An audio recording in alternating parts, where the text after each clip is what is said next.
Hello everyone, this is Shanila and I welcome to my YouTube channel study एडिशनो। कैसे हैं आप सभी लोग। आज हम लोग UP TET, super TET, KVS के इंग्लिश के क्वेश्चंस करेंगे। इसी तरीके से आपके एग्जाम में क्वेश्चन पूछे आते हैं, तो वीडियो को शुरू से एंड तक देखिए, चीज़ें आपको समझ में आएंगी। सारे ही क्वेश्चंस हम लोग एक्सप्लेनेशन के साथ करेंगे, जिससे आपको एक भी क्वेश्चन में कोई भी कंफ्यूजन ना हो। इसलिए अपने साथ आप कॉपी पेन लेके बैठिए, नोट डाउन करिए, जिससे कि बाद में आप रिवीजन कर पाएँ। ठीक है, पहला क्वेश्चन हमारा क्या है। 2 years have passed since he dash here, यानी कि 2 साल बीत गए हैं। सिंस ही यहाँ पर कम दिया है, केम दिया है, हैड कम दिया है या हैज़ कम दिया है। यहाँ पर क्या चीज़ आएगी, तो यानी कि उसे आए हुए, उसे ही मीन्स उसे आए हुए 2 साल बीत गए हैं। तो 2 years हैव पास्ड, ठीक है, उसे आए हुए। तो इसका मतलब इसमें कौन सा टेंस आ रहा है, यानी कि पास्ट की बात चले तो कौन सा टेंस आ रहा है, पास्ट इंडेफिनिट यहाँ पर आ रहा है। अगर हम बात करें पास्ट इंडेफिनिट टेंस की बात करें, देखिए चीज़ें समझ लीजिए, तब आप यहाँ पर आगे करेंगे तो ज़्यादा चीज़ समझ में आएगी। अगर हम पास्ट इंडेफिनिट की बात करें, पास्ट इंडेफिनिट में जैसे हिंदी में अगर बात करें तो कहते हैं वो चला गया, वो चला गया, वो मर गया, ठीक है, या उसने खाना खा लिया। ठीक है, इस तरीके से जो सेंटेंस आते हैं वो पास्ट इंडेफिनिट में आते हैं। या मैं पढ़ाती थी, ठीक है, मैं स्कूल जाती थी, इस तरीके से सेंटेंस आते हैं, वो पास्ट इंडेफिनिट के सेंटेंस होते हैं। पास्ट इंडेफिनिट की अगर हम बात करें, अफर्मेटिव सेंटेंस की बात करें, तो सबसे पहले किसका यूज़ करते हैं, सब्जेक्ट हो जाता है, फिर वर्ब की सेकंड फॉर्म का यूज़ करते हैं, फिर यहाँ पर ऑब्जेक्ट का यूज़ करते हैं अफर्मेटिव सेंटेंस में। ठीक है, अगर हम नेगेटिव सेंटेंस की बात करें तो सबसे पहले क्या आता है, सब्जेक्ट आता है, फिर यहाँ पर आएगा डिड आएगा, फिर आता है वर्ब की फर्स्ट फॉर्म, फिर यहाँ पर लिखा जाता है ऑब्जेक्ट लिखा जाता है। कहने का मतलब अफर्मेटिव सेंटेंस में वर्ब की सेकंड फॉर्म का यूज़ आता है, जबकि यहाँ पर जबकि यहाँ पर नेगेटिव सेंटेंस में क्या होता है, वर्ब की फर्स्ट फॉर्म का यूज़ होता है। अब नेगेटिव है तो जाहिर सी बात है यहाँ पर नॉट भी लगेगा। ठीक है, नेगेटिव है तो नॉट भी लगेगा। Subject plus did not plus verb की फर्स्ट फॉर्म प्लस यहाँ पर ऑब्जेक्ट हो जाएगा। समझ में आए। जैसे मैंने कहा कि जैसे मैं बोलूँ मैं स्कूल गई, ठीक है, मैं स्कूल गई, ठीक है, या मैं स्कूल गई थी, तो I went to school, I went to school. ठीक है, ये हो गया मैं स्कूल गई। मैं स्कूल नहीं गई तो क्या हो जाएगा, I did not go to school. ये आपका किसका है, पास्ट इंडेफिनिट का सेंटेंस है। यानी कि यहाँ पर क्या है, गो मीन्स क्या होता है, गो फर्स्ट फॉर्म, गो मीन्स जाना होता है, आपको पता ही है। ठीक है, वेंट यहाँ पर होती सेकंड फॉर्म होती है, और गॉन क्या होती है, थर्ड फॉर्म होती है। ठीक है, ये आपकी फर्स्ट फॉर्म हो जाएगी, ये आपकी सेकंड फॉर्म हो जाएगी, ये आपकी थर्ड फॉर्म हो जाएगी। तो जब हम यहाँ पर इंडेफिनिट की बात, अफर्मेटिव की बात करें, तो आई लगाया हमने, वेंट लगाया, टू लगाया, स्कूल लगाया, हो गया हमारा सेंटेंस कंप्लीट। फिर नेगेटिव यानी कि मैं स्कूल नहीं गई, तो हमने डिड लगाया, डिड के साथ नॉट लगाएंगे क्योंकि नहीं बोला गया है, और जब डिड नॉट आ जाता है तो यहाँ पर वर्ब की फर्स्ट फॉर्म यहाँ पर हो जाएगी, यानी कि सेकंड फॉर्म से कन्वर्ट होकर के फर्स्ट फॉर्म में चेंज हो जाएगी। ठीक है, I went to school, I did not go to school, इस तरीके के सेंटेंस पास्ट इंडेफिनिट में आते हैं। तो यहाँ पर भी रूल कौन सा लग रहा है, पास्ट इंडेफिनिट का लग रहा है। पास्ट इंडेफिनिट में कौन सी फॉर्म लगेगी, वर्ब की सेकंड फॉर्म लगेगी। यानी कि अब यहाँ पर आपको पता भी होना चाहिए कम, यहाँ पर फॉर्म क्या है कम की, ये भी आपको पता होना चाहिए। तो फर्स्ट फॉर्म क्या होती है, कम, सेकंड फॉर्म क्या होती है, केम, और थर्ड फॉर्म फिर होती है आपकी कम ही होती है।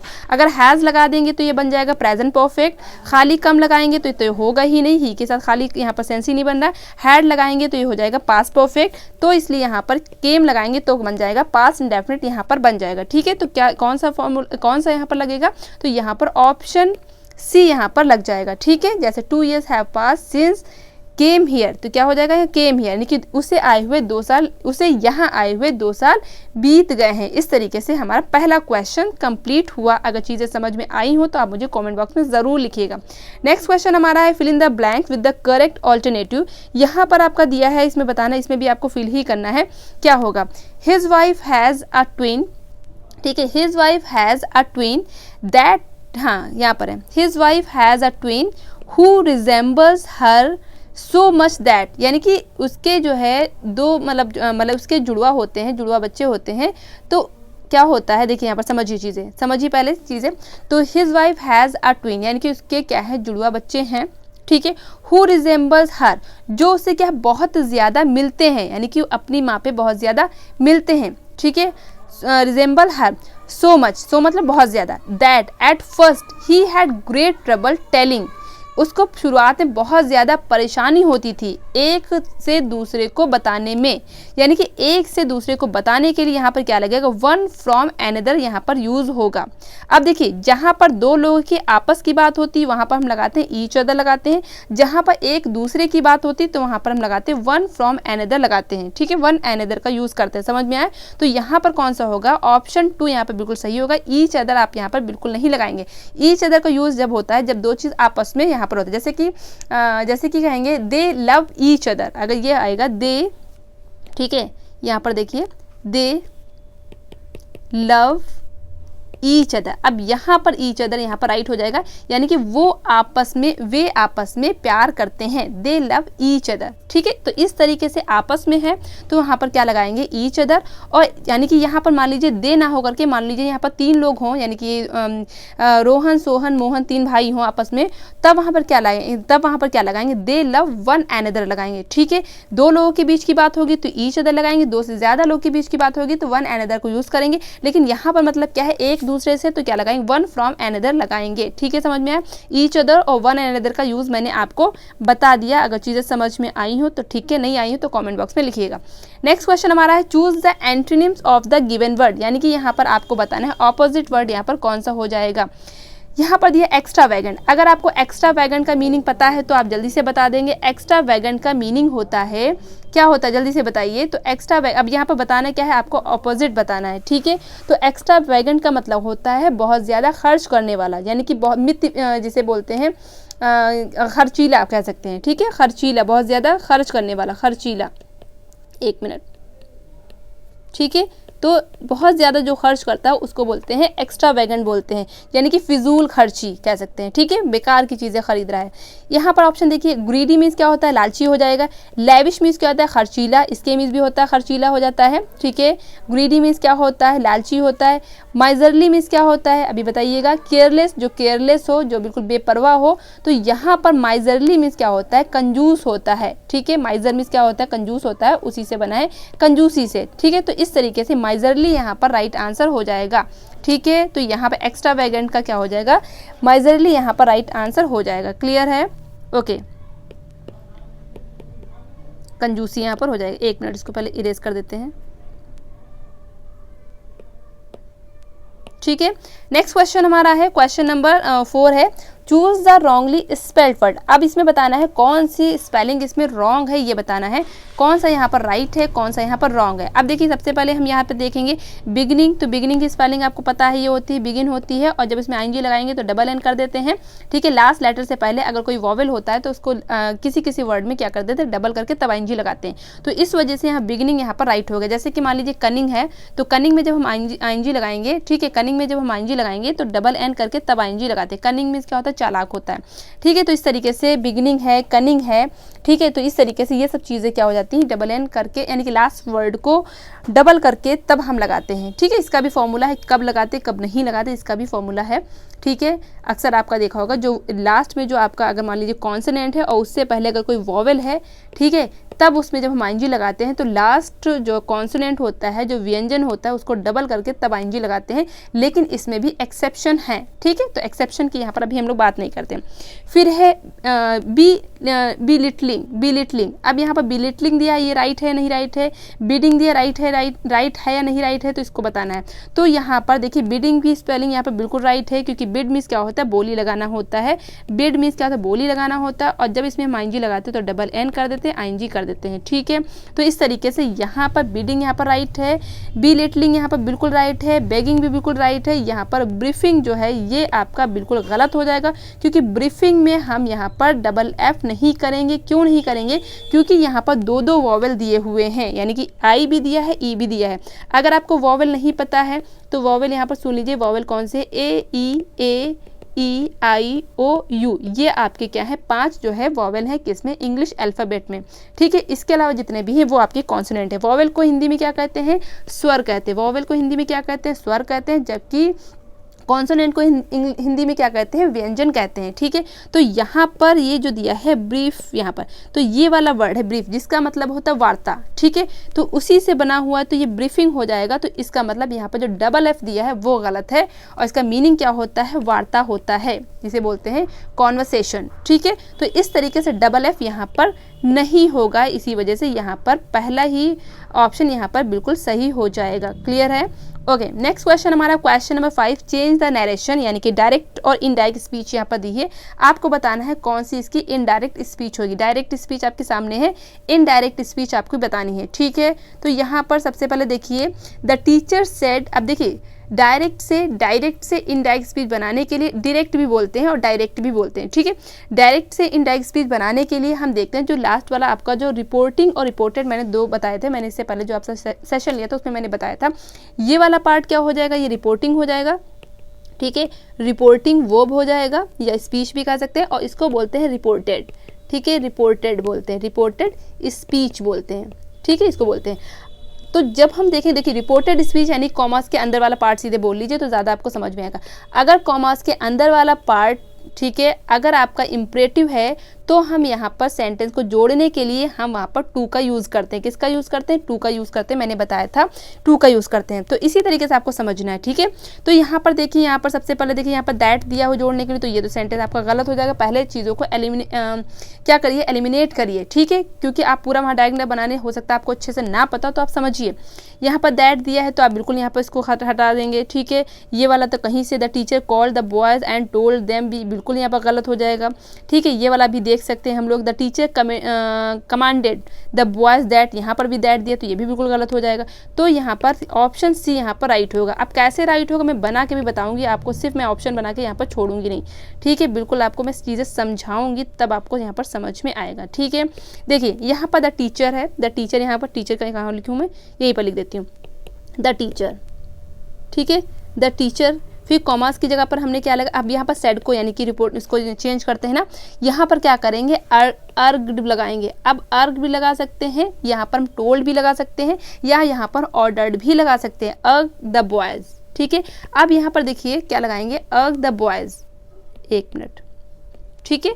बॉयज़, क्यों यहाँ पर बॉयज़ आ गई, यहाँ पर आपका बॉयज़ दिया था इधर, ठीक, एक मिनट, यहाँ पर बॉयज़ दिया था तो इसको हम यहाँ पर क्या बना लेंगे, ऑब्जेक्ट बना लेंगे, ठीक है। रिपोर्टिंग का ऑब्जेक्ट बनाएंगे, the teacher are the boys. फिर क्या लगाएंगे हम, यहाँ पर टू लगाएंगे। फिर जो बी क्वाइट है पूरा का पूरा हम इसको as it is note down कर देंगे, ठीक है। समझ में बात आई? इस तरीके से हम यहाँ पर बनाते हैं।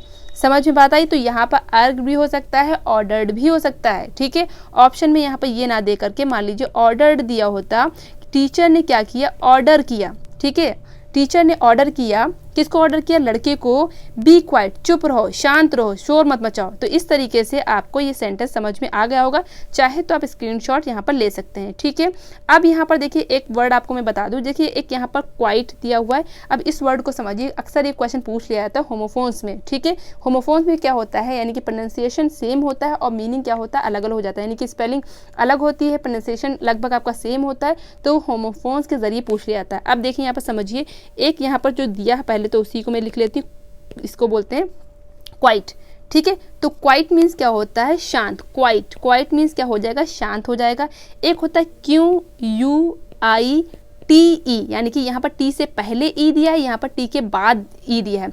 अगर टी के बाद ई दिया होगा तो जिसका मीनिंग क्या हो जाता है, बिल्कुल, जिसका मीनिंग क्या हो जाएगा, बिल्कुल, ठीक है, यानी कि पूरी तरीके से। फिर एक होता है क्विट, आपने देखा होगा कौन बनेगा करोड़पति, यानी कि केबीसी, उसमें कहते हैं आपको गेम क्विट तो नहीं करना है। तो क्विट मीन्स क्या होता है, छोड़ना। क्विट मीन्स क्या होता है, कोई भी चीज़ बीच में छोड़ना। क्विट, देखिए इसमें फ़र्क भी है। इसको थोड़ा सा क्या है, थोड़ा सा और मतलब क्वाइट बोलते हैं, इसको क्वाइट बोलते हैं, मतलब नॉर्मल, बिल्कुल क्वाइट, ठीक है। और इसको क्या बोलते हैं, क्विट बोलते हैं। एक होता है क्यूट, बच्चे के लिए बोलते हैं क्यूट, कितना क्यूट है। क्यूट मीन्स क्या हो जाएगा, प्यारा, लवली, ठीक है, हो जाए। एक होता है एक होता है क्विक, क्विकली जिससे बनाओ, क्विकली मतलब जल्दी करो, क्विकली मतलब क्या हो जाएगा शीघ्र, क्विकली मीन्स क्या हो जाए शीघ्र। तो इतने आपको यहाँ पर वर्ड याद रखने हैं। टी से पहले होगा ई तो शांत हो जाएगा, टी के बाद ई होगा तो बिल्कुल हो जाएगा, और ई यहाँ पर है ही नहीं तो क्या हो जाएगा छोड़ना हो जाएगा। क्यूट तो आपको पता ही है, क्विक भी आपको पता ही है। थोड़ा सा कन्फ्यूज़न अगर होता है तो इसमें ही आपका कन्फ्यूज़न होता है स्पेलिंग में। तो इस तरीके से यहाँ पर क्वेश्चन पूछ लिया जा सकता है। आपको हो सकता है वहाँ पर इस तरीके से वर्ड दे दे और कहे इसमें कौन सा वर्ड आएगा, तो यहाँ पर शांत का सेंस हो तो यहाँ पर ये वाला फिल करेंगे, जहाँ पर बिल्कुल का सेंस हो तो यहाँ पर ये वाला फिल करेंगे, जहाँ पर छोड़ने का सेंस हो, कोई भी गेम चला उसको क्विट करने का सेंस हो तो वहाँ पर ये वाला करेंगे। तो इस तरीके से आपको चीज़ें यहाँ पर समझनी है। आई थिंक आपको चीज़ें समझ में आ रही होंगी। नेक्स्ट क्वेश्चन हमारा चेंज द वॉइस। अब यहाँ पर एक्टिव वॉइस और पैसिव वॉइस इस तरीके से चेंज करना है। My uncle promised me a present, मेरे अंकल ने मुझे प्रेजेंट के लिए प्रॉमिस किया। ठीक है, अब यहाँ पर देखिए मैंने बनाने को आपको बताया था कैसे बनेगा, तो आप बना ही लीजिए। यहाँ पर सबसे पहले देखिए सब में बाई दिया हुआ है। पैसिव वॉइस में नॉर्मली आपका बाई लगता है, लेकिन कुछ ऐसे पैसिव वॉइस भी होते हैं उसमें बाई का यूज़ नहीं भी होता है। ठीक है, मैंने एक्टिव पैसिव वॉइस की सीरीज़ बना रखी है, तो आप चैनल पर जाएंगे सर्च करेंगे तो आपको मिल जाएगी। ठीक है, तो यहाँ पर भी बाई दिया है। ठीक है, यहाँ पर भी बाई दिया, यहाँ पर यानी कि चारों जगह बाई दिया हुआ है। इसका मतलब यहाँ पर कुछ और चीज़ हमको देखनी पड़ेगी। अब आपको याद रखना है, अगर एक्टिव वॉइस में वर्ब की सेकंड फॉर्म होती है तो पैसिव वॉइस में हम क्या लगाते हैं, वॉज वर्ब लगाते हैं। ठीक है, वॉज वर्ब। देखिए एक एक चीज़ है कि पूरा भी बना के भी देखेंगे, लेकिन अगर आपको जल्दी से देखना है, जल्दी से यहाँ पर ढूंढना है तो आपको मैं बता रही हूँ। अगर एक्टिव वॉइस में वर्ब की सेकंड फॉर्म होती है, ठीक है, एक्टिव वॉइस में वर्ब की सेकंड फॉर्म होती है तो पैसिव वॉइस में हम वॉज वर्ब का यूज़ करते हैं। अब प्रॉमिस्ड यहाँ पर कौन सी फॉर्म है, यहाँ पर सेकंड फॉर्म ही है। ठीक है, प्रॉमिस, प्रॉमिस्ड, प्रॉमिस्ड। अब यहाँ पर देखिए इसमें भी वॉज वर्ब दिया है तो इसका मतलब ये भी सही हो सकता है, इसमें भी वॉज वर्ब है तो ये भी सही हो सकता है, इसमें हैड बीन है। ठीक है, तो ये बिल्कुल गलत हो जाएगा, इसको तो काट ही दीजिए। ठीक है, पहले यहाँ पर हम लोग देखेंगे कौन सा हम लोग यहाँ पर हटा सकते हैं। ठीक है, इसको बिल्कुल काट देंगे, और यहाँ पर भी वॉज दिया है तो ये भी हो सकता है। ठीक है, तो अब इसका मतलब अब हम लोग को ये पता चल गया, थर्ड वाला तो नहीं, अब तीन में हमको देखना है कि कौन सा यहाँ पर राइट हो सकता है। ठीक है, इसमें हम पैसिव वॉइस में क्या करते हैं, जो पीछे वाली जो चीज़ होती है यानी कि जो ऑब्जेक्ट होता है उसको क्या बनाते हैं, हम सब्जेक्ट बनाते हैं। तो यहाँ पर ऑब्जेक्ट, यहाँ पर मी भी है, यहाँ पर ऑब्जेक्ट मी भी है, और यहाँ पर ऑब्जेक्ट प्रेजेंट भी है।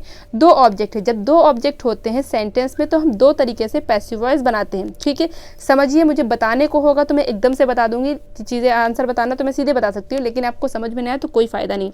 अगर हम यहाँ पर मी से बनाएं, देखिए अगर बनाने का तरीका मैं सीधे आपको बोलूँ तो यहाँ पर देखिए जैसे कि है, कहाँ मैं लिखूँ, हाँ यहाँ पर मैं लिखती हूँ छोटा छोटा, माई, एक मिनट। ठीक है, सबसे पहले यहाँ पर हमने मी को लिखा, सबसे पहले हमने ऑब्जेक्ट को सब्जेक्ट बनाया, क्या हो गया, आई हो गया। फिर हम आई के साथ क्या लगाएंगे, वॉज वर्ब लगाएंगे, आई के साथ क्या आ जाएगा, वॉज वर्ब लगाया। फिर हम हमेशा किसका यूज़ करते हैं, वर्ब की सेकंड फॉर्म का यूज़ करते हैं। सेकंड फॉर्म हमारी क्या हो जाएगी यहाँ पर, थर्ड फॉर्म का यूज़ करते हैं, तो क्या हो जाएगा, प्रॉमिस्ड हो जाएगा। ठीक है, थर्ड फॉर्म, पैसिव वॉइस में हमेशा वर्ब की हम थर्ड फॉर्म का यूज़ करते हैं। आई वॉज प्रॉमिस्ड, ठीक है, आई वॉज प्रॉमिस्ड हो गया। फिर क्या प्रॉमिस किया गया, आ प्रेजेंट, क्या प्रॉमिस किया गया, एक गिफ्ट। ठीक है, क्या किया गया, आ प्रेजेंट। ठीक है, प्रेजेंट बाई। ठीक है, फिर हम बाई का यूज़ करेंगे और माई अंकल को इधर ले जाएंगे तो क्या हो जाएगा, माई अंकल हो जाएगा। ठीक है, माई अंकल यहाँ पर हो जाएगा। अब यहाँ पर कौन सा बना, I was promised a present by my uncle, यहाँ पर सेकंड ऑप्शन बिल्कुल यहाँ पर सही बन रहा है। ठीक है, अब देखिए इस सेंटेंस को भी दो तरीके से यहाँ पर हो सकता है, इसको भी मैं बताती हूँ। आई वॉज, हाँ एक मिनट, जब यहाँ पर दो ऑब्जेक्ट होते हैं तो दो तरीके से सेंटेंस बन सकता है। ठीक है, मान लीजिए यहाँ पर पहले तो हम लोगों ने मी से बनाया, अब हम यहाँ पर प्रेजेंट से बनाते हैं। देखिए प्रेजेंट से कैसे बनेगा तब भी आपको यहाँ पर समझना है प्रेजेंट से, क्योंकि जब दो ऑब्जेक्ट होते हैं उसको हम दो तरीके से बना सकते हैं। देखिए यहाँ पर सबसे पहले हम लेंगे आ प्रेजेंट, लेंगे आ प्रेजेंट, ओहो आई प्रेजेंट लिख दिया, a present, a present was promised, present promise किया गया। ठीक है, प्रॉमिस्ड। ठीक है, किसे किया गया, टू मी, मुझे। अब यहाँ पर मी एक्स्ट्रा बच रहा है ना, टू मी। ठीक है, किसके जरिए, बाई माई अंकल। ठीक है, तो दो तरीके से सेंटेंस आपका बन गया। ठीक है, अगर आपने एक्टिव और पैसिव आपको नहीं पता है तो मैं इसका लिंक डिस्क्रिप्शन बॉक्स में दे दूंगी, तो आप एक्टिव पैसिव देखिएगा, उसमें दो वीडियो मैंने बनाए हैं। अगर आपको अच्छे से समझना है तो वहाँ पर आप समझ सकते हैं, अगर चीज़ें समझी हुई तभी आपको क्वेश्चन समझ में आएगा। ठीक है, समझ में आया, तो इस तरीके से यहाँ पर ये वाला ऑप्शन यहाँ पर सही हो गया। ये वाला ऑप्शन क्यों नहीं सही होगा तो ये भी देख लेते हैं। आप प्रेजेंट वॉज प्रॉमिस्ड बाई मी दिया है, फिर टू माई अंकल दिया है, तो कैसे हो जाएगा, अंकल के द्वारा, सब्जेक्ट के पहले, सब्जेक्ट आपका ऑब्जेक्ट बनाएंगे उससे पहले ही तो हम बाई लगाएंगे, तो यहाँ पर टू दिया तो गलत हो ही जाएगा। I was promise to be presented by my uncle, ये भी आपका टू बी बी दिया हो, तो इसमें से कुछ नहीं आपका होगा, ये आपका बिल्कुल राइट हो जाएगा। आप जो है चाहे तो स्क्रीनशॉट ले लें, फिर आप उसको समझिए फिर से, ठीक है, क्योंकि एकदम से अगर चीज़ें पढ़ी नहीं होंगी तो समझ में नहीं आएगा ये वाला question. Which of the following is an example of onomatopoeia. अब ओनोमोटोपोइया आपका ध्वनि सूचक जो अलंकार, जो आपको मैंने फिगर ऑफ स्पीच मतलब कल ये नहीं परसों के सेशन में बताया था आपको मैंने, सिमली है, मेटाफर है और एपोस्ट्रॉफी है, ऑक्सीमोरोन है, तो ये इन सब चीज़ों के बारे में बताया था, ठीक है। इसी तरीके से एक आपका फिगर ऑफ स्पीच होता है जिसे बोलते हैं ओनोमोटोपोइया बोलते हैं। ओनोमोटोपोइया में क्या होता है, ध्वनि यहाँ पर आपकी शो होती है, ध्वनि के माध्यम से चीज़ों को समझा जाता है। तो यहाँ पर देखिए ध्वनि यानी कि यहाँ पर साउंड से रिलेटेड कोई चीज़ है कि नहीं है, ठीक है, साउंड से रिलेटेड आपको देखना है कोई चीज़ यहाँ पर है या नहीं है, ठीक है। तो बजिंग ऑफ बीज हो जाएगा, एज गुड एज गोल्ड हो जाएगा, किंग ऑफ द वर्ल्ड हो जाएगा, द एयर किस्ड हर। तो बिल्कुल यहाँ पर कौन सा बिल्कुल सीधा सीधा आंसर मिल रहा है, बजिंग ऑफ बीज यानी कि मधुमक्खियों की भिनभिनाहट, मधुमक्खियों की भिनभिनाहट को बोलते हैं बजिंग ऑफ बीज बोलते हैं। तो इसलिए यहाँ पर ऑप्शन कौन सा हो जाए, पहला हो जाएगा। इसके अलावा जैसे कि यहाँ पर बाघ भौंकने को, कुत्ते भौंकने को क्या बोलते हैं, बाघ बोलते हैं, ठीक है। द डॉग बार्क्स आ जाएगा, ठीक है, इस तरीके से यहाँ पर आ जाए द डॉग, ठीक है, द डॉग बार्क्स, ठीक है। तो इस तरीके के सेंटेंस में भी आपका कौन सा होता है, तो ओनोमोटोपोइया होता है। इसके अलावा हिसिंग, ठीक है, हिसिंग भी हो जाएगा, जैसे कि हिसिंग मतलब सांप की जो आवाज़ को बोलते हैं हिसिंग बोलते हैं। तो इस तरीके से जो आवाज़ वाले, जो साउंड वाली जो चीज़ें होती है उसमें क्या होता है, ओनोमोटोपोइया यहाँ पर हो जाएगा। क्लियर हुआ? ओके, नेक्स्ट क्वेश्चन हमारा है, क्वेश्चन नंबर 8 है, choose the alternative which best expresses the meaning of the underline idiom phrase. यहाँ पर ईडियम फ्रेज दिया है, आपको बताना है इसमें सबसे बेस्ट इसका मीनिंग क्या होगा। तो Shinchan is a innocent, Shinchan is so innocent, Shinchan is so innocent that he wears his heart on his sleeve.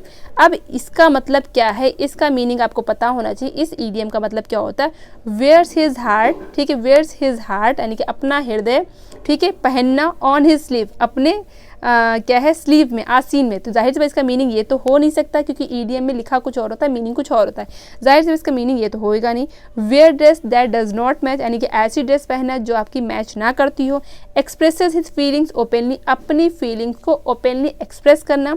Wears colourful dresses यानी कि बहुत कलरफुल रंगीन ड्रेसेस पहनना। या expresses his feeling with the shape of heart printed on it's sleeve यानी कि expresses his feeling, अपनी feeling से एक्सप्रेस करना with the shape of heart, ठीक है, हार्ट के शेप में printed, with the shape of heart printed on it's sleeve यानी कि अपनी स्लीव्स में मतलब दिल के आकार की चीज़ को मतलब करना, ठीक है, यानी कि प्रिंट करवाना। तो ये भी नहीं होगा। तो जाहिर सी बात कौन सा हो जाएगा, एक्सप्रेसेस हिज फीलिंग ओपनली, अपनी फीलिंग्स को ओपनली एक्सप्रेस करने को बोलते हैं wears his heart on his sleeve बोलते हैं, ठीक है। तो शिनचैन इज सो इनोसेंट, वो इतना ज़्यादा इनोसेंट है दैट ही एक्सप्रेसेस, अपनी फीलिंग, ही एक्सप्रेस मतलब एक्सप्रेस करता है हिज फीलिंग, अपनी फीलिंग्स को ओपनली मतलब खुले रूप से, आराम से, यानी कि किसी से मतलब शर्माना और माना कुछ नहीं है, मतलब ओपनली अपनी फीलिंग्स को एक्सप्रेस करता है, ठीक है। तो इस तरीके से यहाँ पर ऑप्शन 2 यहाँ पर बिल्कुल राइट ऑप्शन हो जाएगा। एक्सप्रेसेस हिज फीलिंग्स ओपनली यहाँ पर इसका मीनिंग हो जाएगा। नेक्स्ट क्वेश्चन है, क्वेश्चन नंबर 9 हमारा है, choose the synonyms of the given word. Synonym बताना है आपको, पर्यायवाची बताना है।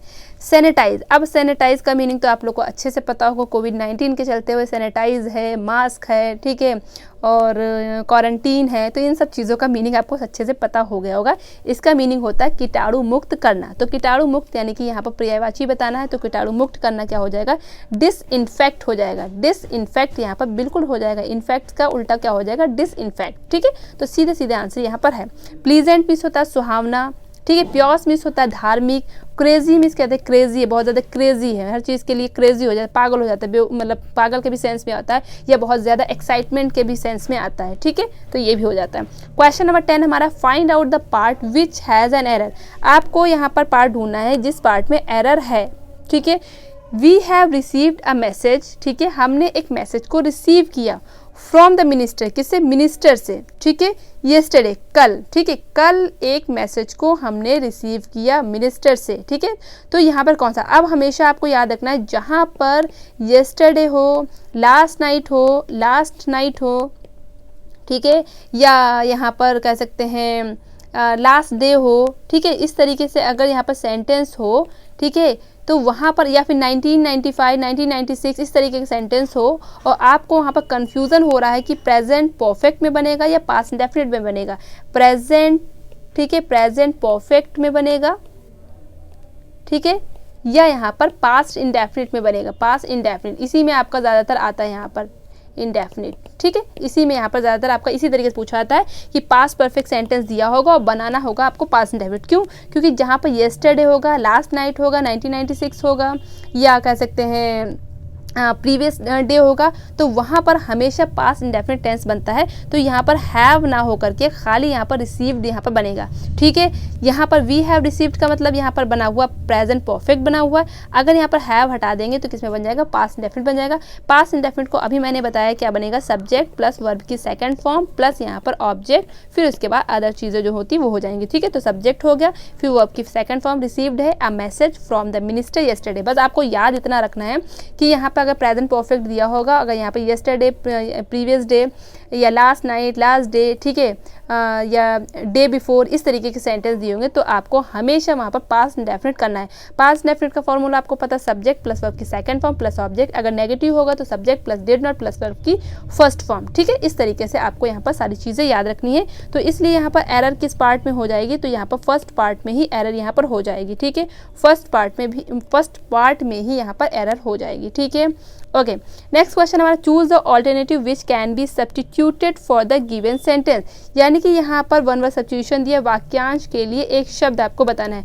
A person who is fluent in 2 languages, यानी कि एक पर्सन जो 2 लैंग्वेजेस को अच्छी तरीके से बोल लेता है, ठीक है, तो उसको क्या बोलते हैं? बाइलिंगुअल बोलते हैं। यानी कि जिसको हिंदी इंग्लिश या कोई भी 2 लैंग्वेज, हिंदी इंग्लिश या उर्दू इंग्लिश, इस तरीके से 2 लैंग्वेजेस में बोलने में अच्छे से वो फ्लुएंट हो, यानी कि अच्छे से उसको नॉलेज हो, तो उसको बोलते हैं बाइलिंगुअल बोलते हैं, ठीक है। जैसे कि आप लोग जीके के क्वेश्चंस करते हैं तो इंग्लिश और हिंदी दोनों में लिखे रहते हैं, तो उसको बोलते हैं बाइलिंगुअल पीडीएफ बोलते हैं या बाइलिंगुअल क्वेश्चन बोलते हैं, ठीक है। वर्सेटाइल का मतलब क्या होता है? वर्सेटाइल का मतलब होता है बहुमुखी, यानी कि जिसके में एक से ज़्यादा खूबियाँ, यानी कि कई सारी खूबियाँ हों, उसको बोलते हैं वर्सेटाइल। जैसे बोलते हैं वर्सेटाइल एक्टर, यानी कि बहुत ज़्यादा खूबी जिसके में होती है उसको बोलते हैं वर्सेटाइल एक्टर या वर्सेटाइल पर्सन, यानी कि जिसके में एक से ज़्यादा खूबियाँ होती है उसको बोलते हैं। एक्सपर्ट, किसी चीज़ में एक्सपर्ट होना, निपुण होना, ठीक है। नॉलेजेबल मतलब नॉलेजेबल, बहुत ज्ञानी होना। तो इस तरीके से आपको समझ में आ गया, बाइलिंगुअल यहाँ पर राइट आंसर हो जाएगा, ठीक है। सारे ही ऑप्शंस को हम लोग देखते हैं ना।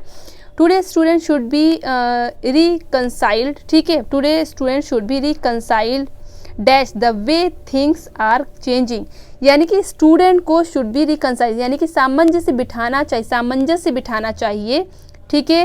एक मिनट, हाँ, रिकंसाइल का मतलब होता है सामंजस्य बिठाना, ठीक है। यानी कि today student should be reconcile, सामंजस्य बिठाना चाहिए, ठीक है, to the way things are changing, ठीक है। किस वे में? यानी कि यहाँ पर आज छात्रों को, आज स्टूडेंट को जिस तरह से चीज़ें बदल रही हैं तो उसमें अपने को सामंजस्य बिठाना चाहिए। जैसे कि मान लीजिए पहले हम लोग क्या होता था, वाइट बोर्ड, पहले हम लोग ब्लैक बोर्ड पे पढ़ते थे, फिर हम लोगों ने वाइट बोर्ड पे पढ़ना शुरू किया, फिर हम लोगों ने स्मार्ट बोर्ड में पढ़ना शुरू किया, ठीक है। तो इस तरीके से क्या होता है कि टाइम के साथ चेंज होना चाहिए, टाइम जैसा चल रहा है उसी के हिसाब से अपने को डील करना चाहिए। तो इसी तरीके से student should be reconciled to the way things are changing, ठीक है, to the way things are changing. तो इस तरीके से यहाँ पर टू यहाँ पर राइट हो जाएगा, टू यहाँ पर प्रेपोजिशन का यूज होगा, क्लियर है। To the way things are changing, ठीक है, क्योंकि जिस तरीके से चीज़ें बदलें उसी तरीके से हम लोग को भी अपना बिहेव करना चाहिए। जैसे स्टूडेंट आगे बढ़ रहे हैं उसी तरीके से मतलब जो और भी स्टूडेंट है या न्यू जनरेशन है उनको भी अपनी तरीके से काम करना चाहिए, ठीक है, बिल्कुल यहाँ पर अप टू डेट होना चाहिए। Choose the alternative which is the opposite in the meaning to the given word. अब यहाँ पर भी ऑपोजिट बताना है, यानी कि एंटोनिम बताना है। तो स्टेल मीन्स क्या होता है? सबसे पहले आपको पता होने की बासी। अब बासी खाना भी हो सकता है, ठीक है। जैसे कहते हैं जैसे कि खाना रात का बच गया तो उसको क्या बोलते हैं? स्टेल फूड बोलते हैं, ठीक है। क्या बोलते हैं? स्टेल फूड मतलब बासी खाना, ठीक है। तो बासी का उल्टा क्या होगा? जाहिर सी बात है फ्रेश हो जाएगा, ताज़ा हो जाएगा। तो बासी का क्या हो जाएगा? फ्रेश हो जाएगा। ओल्ड मीन्स पुराना होगा, स्टील मीन्स चुराना, चोरी करना, ठीक है। ठीक इस तरीके से स्टेल मीन्स बासी और फ्रेश मीन्स क्या हो जाएगा? ताज़ा, ठीक है। तो इस तरीके से यहाँ पर ऑप्शन ए यहाँ पर बिल्कुल यहाँ पर राइट आंसर हो जाएगा, ठीक है। ऑप्शन ए यहाँ पर बिल्कुल राइट आंसर हो जाएगा। क्वेश्चन नंबर 14 हमारा, ठीक है, 2 क्वेश्चन खाली बचे हैं। Rearrange the part P Q R and S to produce the correct sentence, ठीक है, and choose the correct alternative education, ठीक है, ऑल्टरनेटिव यानी कि इसमें जो दिए हुए हैं तो इसमें आपको चूज करना है, यानी कि आपको बनाना है सेंटेंस को, पहले कौन सेंटेंस आएगा बाद में कौन सेंटेंस आएगा, और ऐसा सेंटेंस होना चाहिए जो मीनिंगफुल हो, मीनिंगलेस ना हो। तो एजुकेशन पहले समझ लेते हैं, यहाँ पर पहले पूरा पढ़ लेते हैं। Of the proper sense of responsibilities, the first need in a citizen for the development, ठीक है, the proper sequence should be, proper sequence इसका क्या होना चाहिए, तो बिल्कुल याद रखना है एजुकेशन इज। अब यहाँ पर हेल्पिंग वर्ब आ गई, अब यहाँ पर हमें ढूंढना है, यानी कि यहाँ पर वर्ब आ गया तो यहाँ पर देखिए कुछ और हो सकता है, तो एजुकेशन इज द फर्स्ट, ठीक है, यहाँ पर ये आपका लिंकिंग वर्ब है। Education is the first need, education is the first need, पहली आवश्यकता है, किसकी पहली आवश्यकता है, ठीक है, फॉर द डेवलपमेंट, किसके लिए, अब यहाँ पे किसकी नहीं है, किसके लिए, ठीक है, education is the first need for the development, development के लिए पहली आवश्यकता है, ठीक है, इतना बन गया। एजुकेशन देखिए ऐसे समझ के आधा आधा निकाल के ही बनाना है। Education is the first need for the development of the proper sense of responsibilities, ठीक है, इन आर सिटीजन, ठीक है, इन आर सिटीजन, ठीक है, तो बना क्या यहाँ पर देखिए, फिर से देखिए, education is for the education, यहाँ पर पहले मैं लिखती जल्दी कौन सा पहले है कौन सा बाद में, तभी आपको चीज़ें समझ। Education is the first need, ठीक है, फॉर द डेवलपमेंट यानी कि पहली नीड है डेवलपमेंट के लिए, ठीक है, ठीक है, of the proper sense of responsibility यानी कि रिस्पॉन्सिबिलिटी को अच्छे से निभाने के लिए या अच्छे से करने के लिए, ठीक है, फॉर द डेवलपमेंट ऑफ, ठीक है, तीसरा याद, of the proper sense of responsibilities, ठीक है, किसमें, इन अ सिटीजन। तो इस तरीके से ये वाला आपका पोर्शन बना। तो पहले यहाँ पर कौन सा आएगा, पहले नंबर पे क्यों, यहाँ पर दिया है क्यों वाला, इसमें भी है, इसमें भी है, इसमें भी है। क्यों के बाद कौन सा आएगा, क्यों के बाद आना चाहिए एस, तो क्यों के बाद यहाँ पर एस इसमें भी दिया है, क्यों एस पी, ठीक है, तो ऑप्शन 3 यहाँ पर बन के आ रहा है। क्यों, देखिए यहाँ पर पहले क्यों हो गया, ठीक है, फिर एस हो गया, फिर पी हो गया, फिर आर हो गया, क्यों एस पी आर। तो इस तरीके से यहाँ पर ऑप्शन सी यहाँ पर बिल्कुल राइट हो जाएगा, ठीक है, ऑप्शन सी यहाँ पर बिल्कुल यहाँ पर राइट आंसर हो जाएगा। समझ में बात आई, स्क्रीनशॉट लीजिए, इसको समझिए, मीनिंग निकालिए, फिर इसको मैच करिए। नेक्स्ट क्वेश्चन हमारा है, choose the alternative which best expresses the meaning of the underline idiom of phrase, यानी कि यहाँ पर जो अंडरलाइन है उसका मीनिंग क्या होगा। It was a red letter day, बहुत ईजी क्वेश्चन।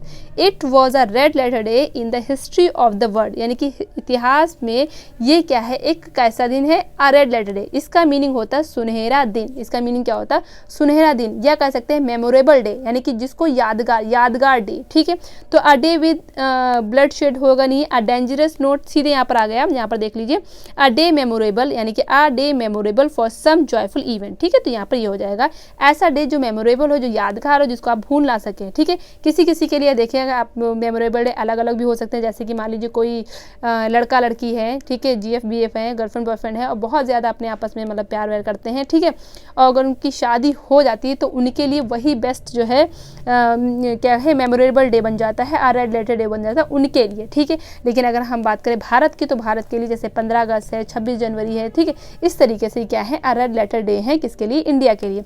तो ये रेड लेटर डे यानी कि रेड लेटर डे किसी के लिए कोई भी हो सकते हैं, जो आपको हमेशा याद रहे। अब आपके लिए कौन सा यहाँ पर रेड लेटर डे है, आप मुझे कमेंट बॉक्स में बताइएगा अगर आपका मन करे तो, ठीक है। तो इस तरीके से हम लोगों ने 15 क्वेश्चन यहाँ पर कंप्लीट कर लिए, या है यानी कि रेड लेटर डे आपका, या फिर है, या कौन सा होगा, ठीक है, तो आप मुझे ज़रूर कमेंट बॉक्स में शेयर कर सकते हैं, ठीक है। चलिए, इस तरीके से हम लोगों ने 15 क्वेश्चंस कर लिए विद एक्सप्लेनेशन। अगर चीज़ें समझ में आई तो वीडियो को ज़रूर लाइक करें, वीडियो को ज़रूर शेयर करें। अगर चैनल को अभी तक सब्सक्राइब नहीं किया है तो चैनल को ज़रूर सब्सक्राइब करें, ठीक है। सभी को जय हिंद, जय Bharat, thank you so much for watching my video, thank you so much.